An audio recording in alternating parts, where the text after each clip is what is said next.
शेतातलं वातावरण म्हटलं की मन अगदी आनंदून जातं. आता ही वांगी लावलेली आहेत आणि त्याला छान वांगी लागायला सुरुवात झालेली आहे. तर आज आपण इथं वांग्याची एक आगळी वेगळी रेसिपी पाहणार आहोत. ना भाजी ना कालवण, खूप छान अशी रेसिपी आज मी तुमच्यासोबत या वांग्यांची करणार आहे. वांगी कशी निवडावीत, कोणती घ्यावीत, या रेसिपीसाठी ही संपूर्ण माहिती मी तुम्हाला सांगणार आहे.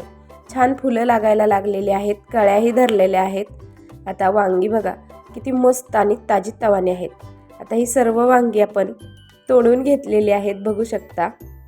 आणि इथं हा रुसून बसलाय. आज माझ्या आवडीचं काहीच नाही, वांगी तोडल्यात म्हणजे काहीतरी वेगळं आहे हे याला नक्कीच माहीत.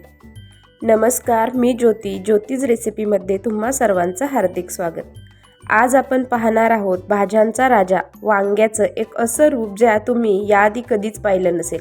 चवीला इतकं भारी की तुम्ही भाजी विसरून फक्त लोणच्यासोबतच 2 पोळ्या जास्त खाल. नेहमीच वांग्याचं भरीत किंवा भाजी खाऊन कंटाळा आला असेल तर ही रेसिपी फक्त तुमच्यासाठी आहे. अस्सल गावरान चव आणि जिभेवर रेंगाळणारा चटकदारपणा, एकदा बनवलं की महिनाभर टिकणारा आणि जेवणाची लज्जत वाढवणारा हे चटकदार वांग्याचं लोणचं तुम्ही नक्की ट्राय करा. हे लोणचे बनवायला अतिशय सोपे आणि प्रवासात नेण्यासाठी किंवा टिफिनसाठी उत्तम पर्याय आहे. त्यामुळे सुरुवात करूया आपल्या या रेसिपीला. सर्वात प्रथम ही वांगी स्वच्छ धुवून घ्यायची, कारण वांग्यांवर बरीचशी धूळ बसलेली असते. आता ही वांगी स्वच्छ कोरडी करून घ्यायची. त्यानंतर मसाल्यासाठी साहित्य: लवंगा, वेलची, दालचिनी आणि काळी मिरी. इथं मी लाल सुक्या मिरच्या घेतलेल्या आहेत, कारण मसाला आपल्याला ताजा बनवायचा आहे. तर आता इथं लागणारं साहित्य बघूया. हळद, भाजलेल्या मोहरीची डाळ, मीठ, आलं लसूण आवडदुबड वाटून घेतलेला आहे. त्यानंतर गूळ, मिरची आणि जे गरम मसाले घेतले होते ते भाजून आबडदोबड कुटून घेतलेले आहेत, कारण हे कुटूनच घ्यायचेत. याला चव आपल्याला अगदी नैसर्गिक ठेवायची आहे. इथं लिंबाचा रस घेतलेला आहे आणि धने पावडर घेतलेली आहे. तेल घेतलेलं आहे 7-8 पळ्या. ताजी वांगी स्वच्छ धुवून पुसून घेतलेली आहेत. ही आता 1 किंवा 1.5 इंचाच्या आकारामध्ये कट करून घ्यायची आहेत अशी, आणि ती मिठाच्या पाण्यामध्ये 5 ते 8 मिनिट ठेवायची आहेत, कारण याला काळपटपणा येणार नाही म्हणून. आता चूल छान पेटलेली आहे, त्याच्यावर ठेवूया कढई. सर्वात प्रथम याच्यामध्ये घालणार आहोत आपण तेल आपल्याला भरपूर प्रमाणात ठेवायचे, म्हणजेच काय होईल, लोणच्याची चव भन्नाट होईल. आता हा जो गूळ आहे याच्यामध्ये लिंबाचं पाणी घालून हा गूळ आपल्याला विरघळून घ्यायचा आहे. तुम्ही या ठिकाणी लिंबाच्या रसापेक्षा व्हिनेगरचा वापर देखील करू शकता. आता इथं मी एक सुती फडकं घेतलेलं आहे, त्याच्यावर वांग्याचे जे काप आहेत ते आपल्याला छान प्रकारे सुकवून घ्यायचे आहेत. छान सुकवून पुसून घ्यायचेत. एक 7-8 मिनिटे तरी छान ही सुकवून पुसून घ्यायचेत, जेणेकरून त्याच्यामध्ये कसल्याही प्रकारचं पाणी नाही राहिलं पाहिजे. पाणी नाही राहिलं की वांगी छान टिकतात, लक्षात ठेवा. आणि ते मिठाच्या पाण्यातच ठेवायचे. आता तेल छान गरम झालेलं आहे, तर याच्यात आपण सर्वप्रथम घालणार आहोत ती म्हणजे मोहरीची डाळ. मोहरीची डाळ घातली की ती छान तडतडली की नंतर त्याच्यामध्ये आपण लसूण आणि आलं जे आहे कुटलेलं ते घालणार आहोत. काय होतं, मोहरी भाजून घेतली की तिचा एक वेगळाच फ्लेवर या लोणच्यामध्ये उतरतो. आता आलं लसूण घालून घेतलेलं आहे. याच्यात घालूया हे वांग्याचे काप, छान सुकवून घेतलेले आहेत.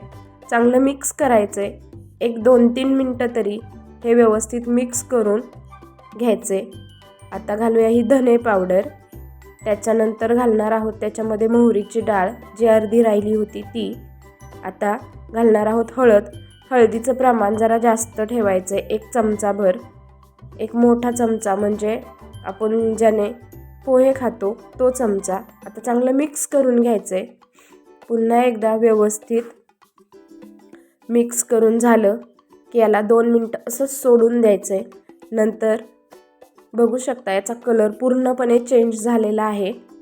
आता तुम्हाला या फोडी कसल्याही घळलेल्या या तेलामध्ये दिसणार नाहीत. आता हे गुळाचं मिश्रण घातलेलं आहे जे आपण लिंबाच्या पाण्यात घातलेलं. आता परत एकदा थोडंसं हे लिंबाचं पाणी घालत आहोत. त्याच्यात घालूया चवीपुरतं मीठ आणि व्यवस्थित मिक्स करून घेऊया. आता हे व्यवस्थित मिक्स करून घ्यायचं आहे आणि एक 7-8 मिनटे चांगलं हे मिश्रण घट्ट करून घ्यायचं आहे. म्हणजेच एकजीव झालं पाहिजे तोपर्यंत हे छान मंद चुलीच्या जाळावर शिजवून घ्यायचं आहे. गॅसवर करत असाल तर मंदच गॅस ठेवा. आता मी हे तेल काढून घेतलेलं आहे फोडणीमधलं, जे आपल्याला नंतर घालायचं आहे. बघ आता हे कुटलेले मसाले जे आहेत ते अगदी शेवटी घालायचे आहेत. ज्यावेळी हे लोणचं आपल्याला चुलीवरून उतरायचं आहे त्यावेळी अगदी त्याच वेळी 2 ते 3 मिनिटं आधी हा आपल्याला कुटलेला मसाला घालायचा आहे. नीट लक्षात ठेवा. आता चांगलं मिक्स करून घेऊया. तुम्ही बघू शकता याचा कलर किती चेंज झालेला आहे आणि व्यवस्थित प्रकारे आता हे लोणचं आपलं तयार आहे. आता मी थंड करून घेते. अशी मोठी एखादी परात घ्या, नाहीतर तुम्ही लोणचं ज्या हिशोबाने करत आहे तेवढ्या हिशोबाने मोठं भांडं घ्या आणि त्याच्यात हे लोणचं काढून घ्या. म्हणजे हे व्यवस्थित प्रकारे थंड होईल. बघू शकता कसलाही गाळ या लोणच्याचा झालेला नाही. तर तयार आहे मस्त असं गावरान चवीचं चटकदार हे वांग्याचं लोणचं. बघू शकता काय रंगत आहे याची, जे तुम्ही कधीच खाल्लं नसेल किंवा बनवलं देखील नसेल. कारण वांग्याची भाजी खाल्ली असेल, वांग्याचं कालवण खाल्लं असेल, वेगवेगळ्या प्रकारचे वांग्याच्या भाज्या खाल्ल्या असतील, पण या वांग्याच्या लोणच्याला तोडच नाही. बघू शकता काय मस्त अशा चमचमीत हे वांग्याचं लोणचं तयार आहे. आता हे लोणचं थंड झालं की काचेच्या हवाबंद भरणीमध्ये भरून ठेवायचं आणि चांगलं 1 महिना मस्त जेवणासोबत एन्जॉय करायचं. ज्यावेळी तुमच्या तोंडाला चव नसेल त्यावेळी चपातीसोबत, भाकरीसोबत हे लोणचं खायला घ्या आणि बघा 1 चपाती तुम्हाला नक्कीच जास्त जाईल या लोणच्यासोबत. आहे की नाही? मस्त अशी ही चटकदार रेसिपी. तर ही लोणच्याची रेसिपी तुम्हाला कशी वाटली मला कमेंट करून सांगायला विसरू नका. मस्त असं वरून हे आपण जे काढून घेतलेलं तेल आहे ते घालायचं. तेलाचं प्रमाण तुम्हाला मी आधीच सांगितलं आहे, जास्त ठेवायचं तरच लोणचं छान टिकतं. आणि ते तेल आपल्याला फोडणीचंच घ्यायचं आहे, जे आपण फोडणीत वापरलेलं ते काढून घ्यायचं आहे. बघू शकता मस्त असं हे लोणचं तयार आहे. कशी वाटली रेसिपी कमेंट करून नक्की सांगा आणि आवडली असेल तर जास्तीत जास्त लाईक करा, शेअर करा आणि माझ्या चॅनलवर नवीन असाल तर सबस्क्राईब केल्याशिवाय जाऊ नका. तोपर्यंत धन्यवाद. Bye bye.